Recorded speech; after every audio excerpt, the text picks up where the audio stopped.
Hello everyone, salut à tous. Nous chez vous, c'est vous et nous.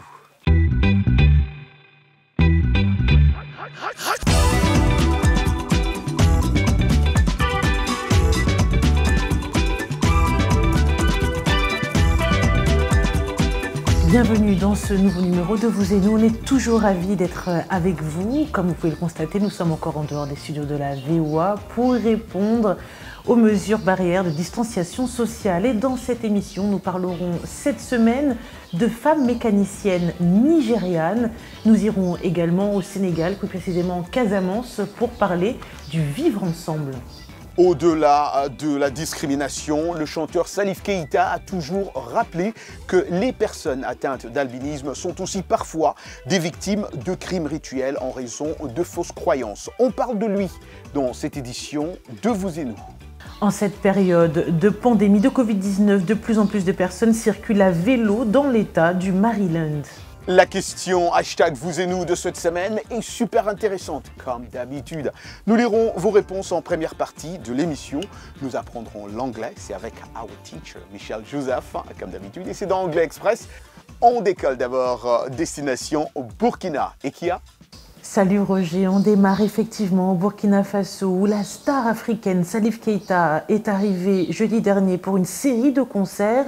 Le but, sensibiliser sur l'albinisme, mais également pour permettre de restaurer des formations sanitaires. Pour plus de précisions, on se rend à Ouagadougou avec notre correspondant Lamine Traoré. Ici à l'aéroport de Ouagadougou, Salif Keita est accueilli par des albinos. Il est venu défendre leur cause et faire la promotion de projets sociaux au Burkina. C'est chez moi ici. Et je suis venu plusieurs fois. Depuis des années, je suis au Burkina et chaque fois que je suis là, je me sens chez moi. Et donc on va bien s'amuser cette fois-ci. Mais j'aimerais bien que tout le monde s'unisse autour de l'organisateur et des organisateurs et que tout le monde se joigne à nous pour nous aider à sensibiliser le monde pour cette bonne cause. Le Burkina, nous suivons tout ce qu'il fait pour les albinos en Afrique et dans le monde. Et c'est pour nous une grande occasion aussi de venir lui dire à quel point on est reconnaissant pour toutes ces actions. Voilà, et dire que nous, les albinos du Burkina aussi, nous comptons vraiment sur ces actions aussi pour que les personnes albinos du Burkina soient vraiment inclus et qu'ils puissent s'épanouir. Parce que Salif Keita, c'est un exemple, c'est un repère pour nous les albinos. Entre les hommes et les femmes, qui il faut remercier? Les femmes. Ah, les femmes. On finira jamais de vous dire merci. Jamais, jamais, jamais, jamais. Sur la classe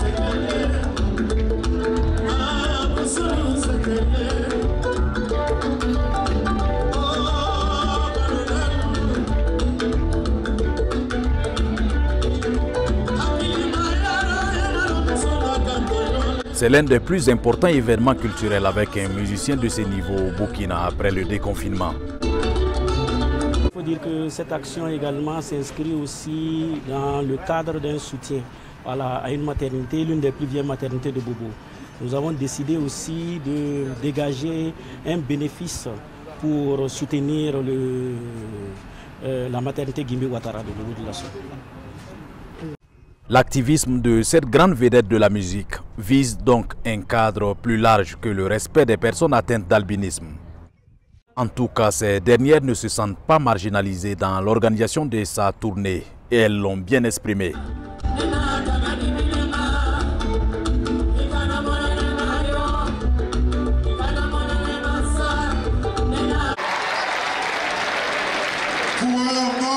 Lamine Traoré pour VOA Afrique, Ouagadougou. Lors de notre dernière rencontre dans les locaux de VOA Afrique à Washington DC, Salif Keita me disait « Roger, étant une personne vivant avec l'albinisme, tu ne peux pas passer inaperçu. Partout où tu passes, tu es remarqué. Et comme ces gens ne savent pas qu'être albinos, c'est un manque de mélanine, ils n'ont pas d'explication scientifique. Tout de suite, les interprétations sont négatives, disait-il. Et voilà, toute autre chose, allons au Nigeria. Les femmes mécaniciennes sont très rares dans plusieurs pays, on le sait très bien, en tout cas dans le monde. Cependant, elles inspirent aujourd'hui respect de la part de leurs homologues masculins et suscitent l'admiration de leurs proches, car c'est une profession jusqu'ici dominée par les hommes. Nous en savons quelque chose. Au Nigeria, il existe un garage exclusif où les femmes dirigent. Favor Okwonkwo dirige un atelier automobile à la périphérie d'Abuja où s'est rendu notre correspondant Gilbert Tamba pour voir comment elle travaille avec son équipe composée d'hommes et des femmes. Suivons son reportage. Nous sommes ici dans le village des mécaniciens de Zuba, situé à la périphérie d'Abuja, la capitale fédérale du Nigeria. Dans ce village se trouve un garage où les femmes dirigent les travaux de réparation de toutes les marques de voitures. Pour Favor Okwonkwo, la propriétaire de ce garage, exercer sa profession est un rêve devenu réalité, ayant nourri l'intérêt depuis son adolescence à l'école secondaire. Les commentaires négatifs ne l'ont pas découragé ni fait changer d'avis. Moi, je ne fais pas un travail de doute. Je réalise d'abord le diagnostic du véhicule avant de commencer à travailler. Donc, tout véhicule ayant un système OBD, je le répare sans problème. J'ai choisi de me spécialiser dans la réparation des voitures de la marque Mercedes. Cela ne veut pas dire que je ne répare pas les autres marques. Originaire d'Oka dans l'état d'Anambra et mère de 6 enfants, Madame Rock, comme on l'appelle affectueusement, a commencé son aventure au collège technique de sa ville natale. Elle a acquis par la suite des connaissances supplémentaires dans la profession auprès de certaines institutions avant de venir s'installer à Zuba. Elle a épousé un mécanicien qui, selon elle, lui a donné tous les encouragements et les moyens dont elle avait besoin pour progresser dans la profession. Madame Rock a 18 ans d'expérience. Elle a déjà formé 2 filles et compte actuellement 12 stagiaires hommes et femmes. Je suis là pour réaliser mes rêves. Je sais bien qu'un jour, je serai plus que ma patronne dans cette profession. Je deviendrai une grande mécanicienne dans l'avenir. Je prie que Dieu m'aide et avec la foi, je vais atteindre cet objectif. C'est bon d'avoir une femme mécanicienne. Cette dame, elle le mérite parce que si elle touche votre voiture, vous allez voir la différence. Moi, j'ai déjà vu la différence en tant que client. Favor Okwonkwo prévoit de déménager sur un site nouvellement acquis, plus grand, dit-elle, et plus adapté à ses travaux. Gilbert Tamba pour VOA Afrique, Abuja. Merci Gilbert Tamba pour ce beau reportage. On ne le dit pas souvent, ou peut-être pas assez, les métiers d'hommes ou de femmes n'existent pas. Ce qu'il faut, c'est chercher en chacun d'entre nous les ressources physiques ou mentales pour pouvoir lutter contre les différents préjugés. On va rester au Nigeria, mais pour parler d'un tout autre sujet. Ce pays est bien connu pour son industrie cinématographique très développée. Et un projet est dans la tourmente. Il s'agit d'Ife, qui relate l'histoire d'amour entre 2 femmes nigérianes. Cela est tellement mal perçu, mal reçu, que les réalisateurs ont dû abandonner l'idée de le sortir localement. De Johannesburg, les précisions d'Anita Powell, relatées par Dili Diko. En Yoruba, une langue du Nigeria, Ife veut dire amour. Le film Ife est une histoire d'amour entre 2 Nigérianes vivant dans une société où l'homosexualité est fortement rejetée et où le mariage homosexuel est illégal. Au Nigeria, la Commission nationale de la censure a menacé de s'attaquer aux cinéastes pour avoir promu l'homosexualité. L'industrie cinématographique du pays, malgré son important volume de production, est largement conservatrice. Cette décision a incité les réalisateurs à abandonner la sortie nationale du film et à le mettre en ligne le 10 décembre. Ici, les cinéastes et les réalisateurs hésitent en général à raconter des histoires centrées sur les personnes de la communauté LGBT. Et lorsque ces histoires sont racontées, cela est fait de manière négative. Plus de 30 pays africains criminalisent les relations non hétérosexuelles. En 2018, le premier long-métrage lesbien, Rafiki, a été interdit de diffusion au Kenya. Et ce, malgré le fait qu'il s'agisse de la première œuvre cinématographique du pays à être présentée à la première du prestigieux festival de Cannes. Alors, quel public devrait regarder ce film? Selon la cinéaste et scénariste Noni Salma, une Nigériane transsexuelle basée aux États-Unis, la réponse est simple, tout le monde. Je pense que c'est important pour les personnes gays, pour les lesbiennes, pour les personnes qui ne sont pas lesbiennes et qui veulent simplement regarder un film qui sort du narratif traditionnel, et même les personnes qui pourraient être mal à l'aise face à cela. Adi explique que c'est aussi une histoire de souffrance à laquelle de nombreux membres de la communauté peuvent s'identifier. J'ai été rejetée par ma famille, en particulier ma mère, qui à un certain moment m'a demandé de partir de notre maison familiale. Et plus tard, elle m'a demandé de changer mon nom de famille pour ne pas faire honte à la famille. Il en va de même en Afrique du Sud, le premier pays africain à dépénaliser l'homosexualité et à autoriser le mariage homosexuel. Le militant Welcome Lishiva dit que même en Afrique du Sud, les lesbiennes sont mal perçues et soumises à un traitement horrible. L'histoire des femmes lesbiennes n'est pas si différente de celle des femmes en général par rapport aux hommes. Nous vivons dans une société profondément sexiste, une société profondément patriarcale. Alors, l'Afrique est-elle prête pour ce film? Adi laissera à ses personnages, Ife et Adora, le soin de répondre à cette question.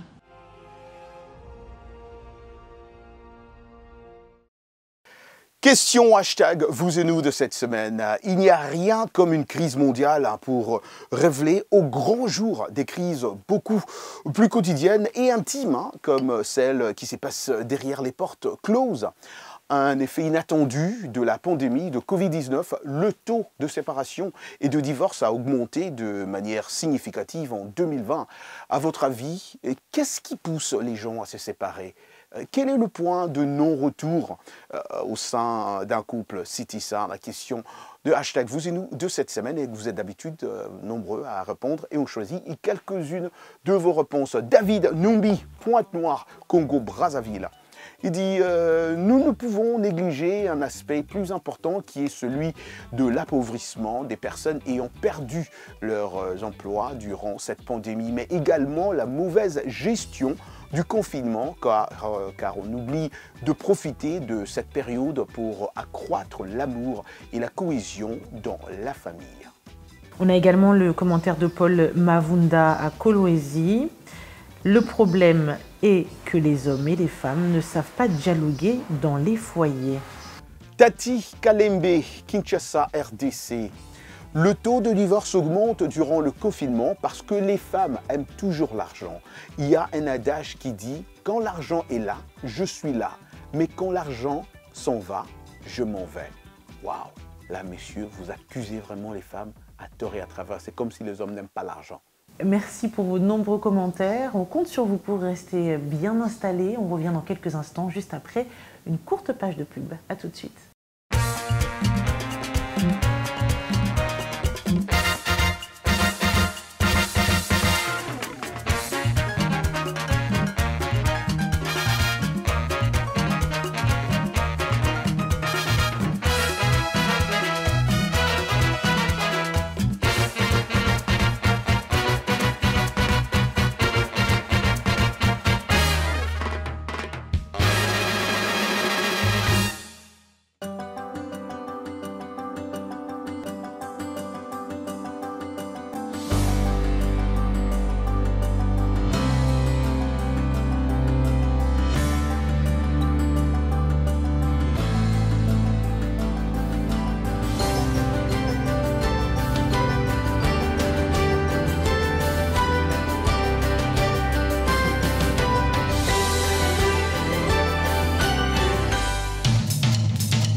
Vous et nous, part 2, comme d'habitude, il est temps d'apprendre l'anglais. Et quand on apprend l'anglais avec Michelle Joseph.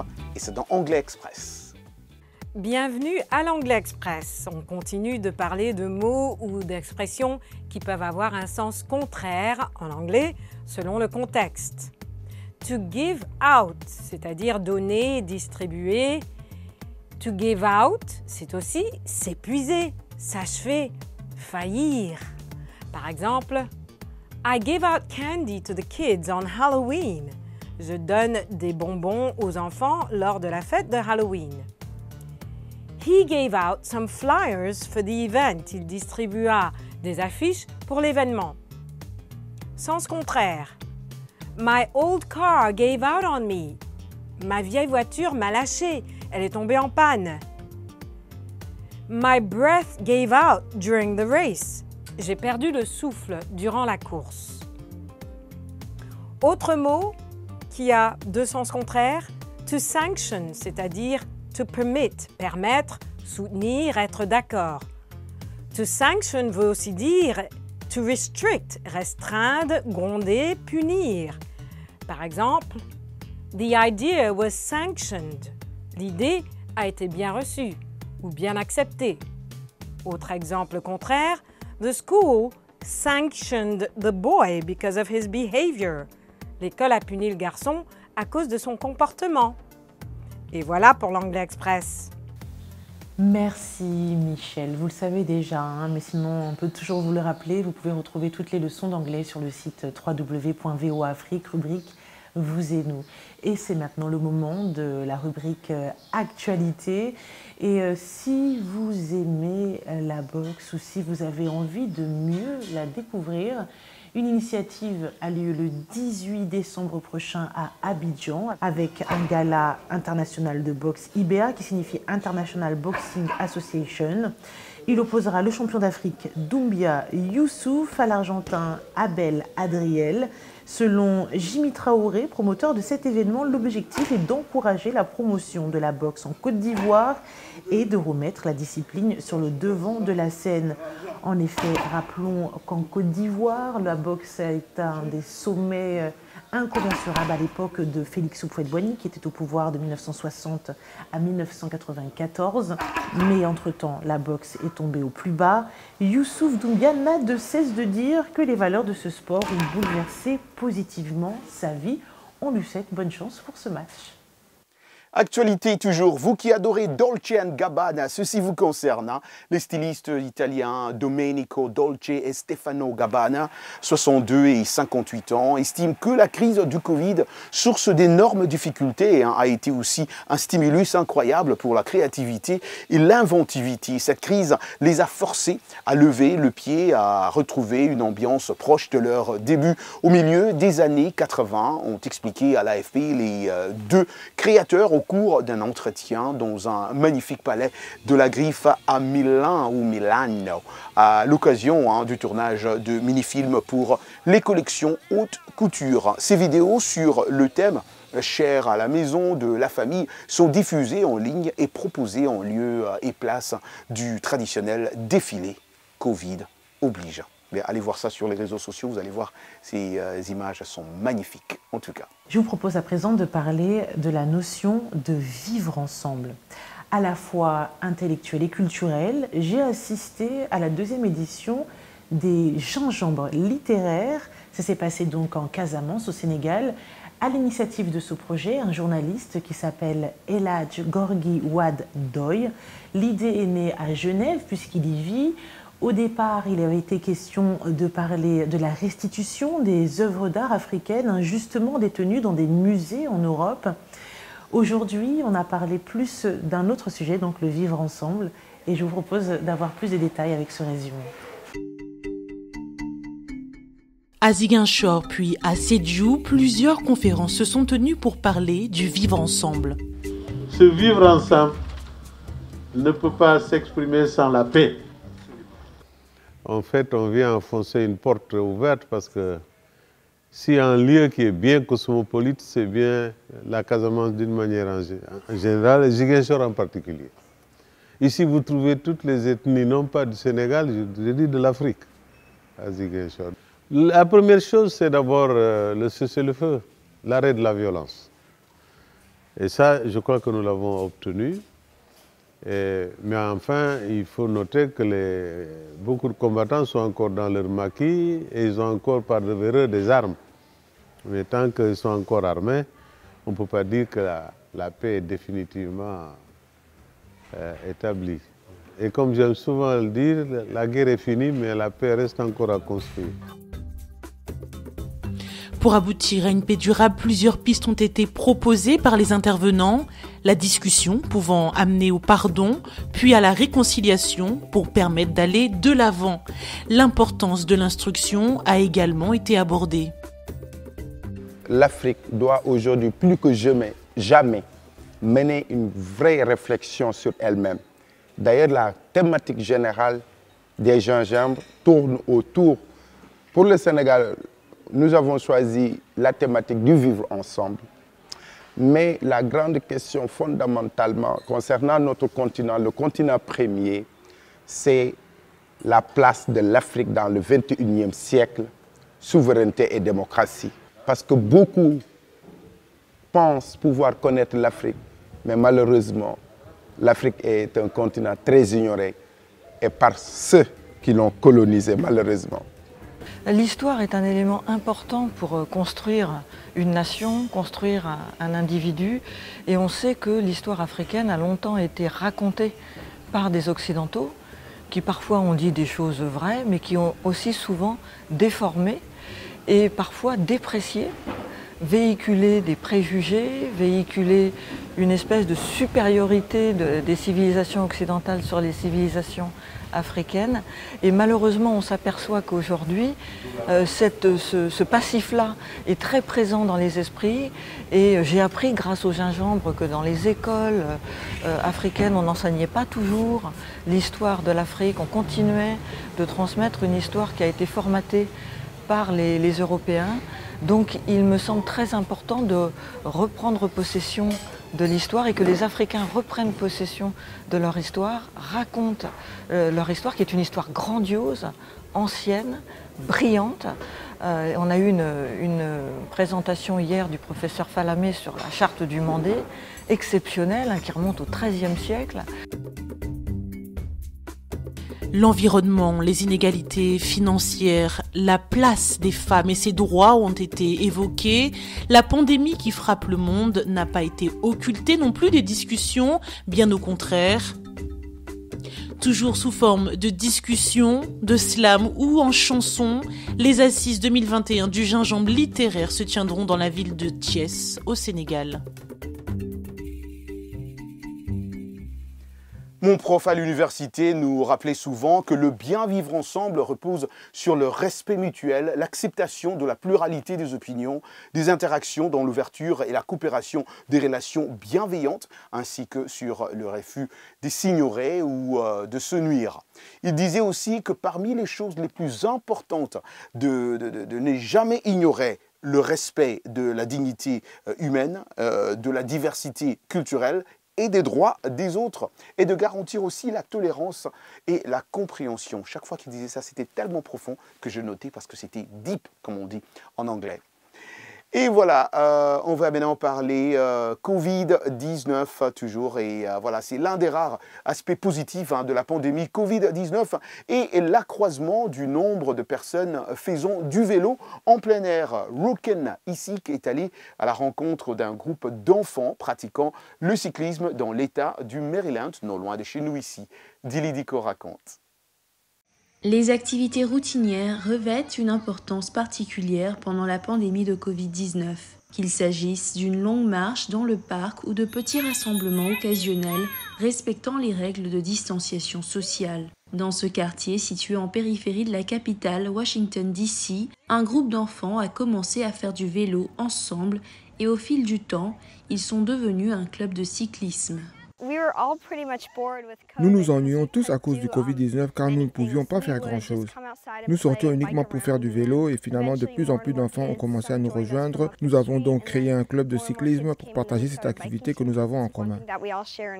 C'est amusant de sortir de la maison pour rejoindre nos amis dehors car on peut toujours causer et en plus nous nous entendons très bien.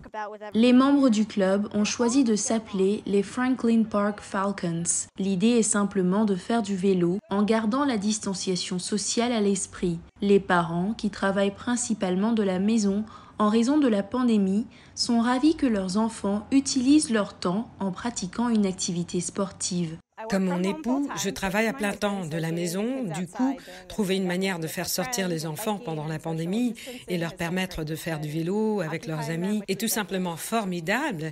Mais de nos jours, acheter un vélo s'avère difficile. Les ventes de vélos aux États-Unis ont augmenté de plus de 75% par rapport aux chiffres de la même période l'année dernière. Même réparer les roues d'un ancien vélo est devenu difficile. La plupart des magasins de vélos sont débordés ou en rupture de stock et trouver un vélo d'occasion est désormais très coûteux. Je suis allée au magasin de cyclisme de Gaithersburg pour trouver un vélo, mais ils m'ont dit qu'ils ne recevraient pas de vélo à ma taille avant octobre prochain. Je leur ai dit que cela ne me convenait pas et nous sommes allés chercher dans un autre magasin. Là non plus, nous n'avons pas trouvé de vélo pour moi.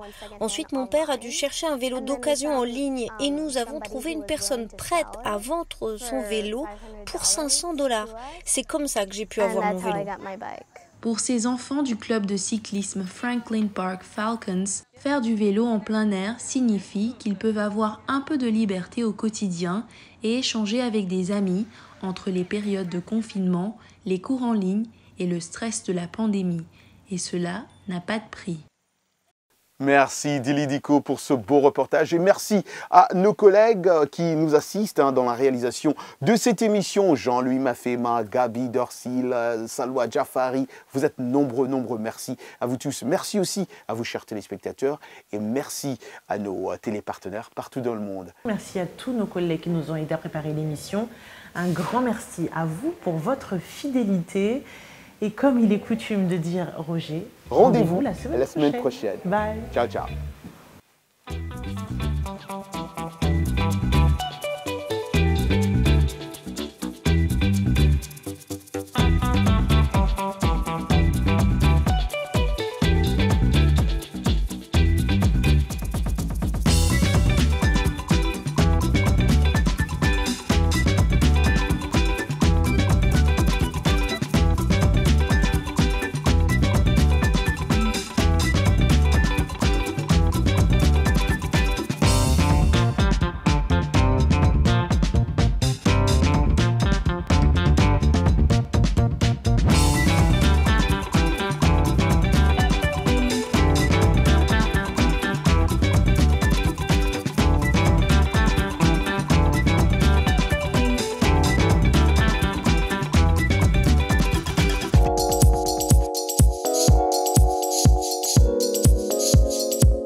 Carnet de santé est l'émission hebdomadaire qui vous veut du bien.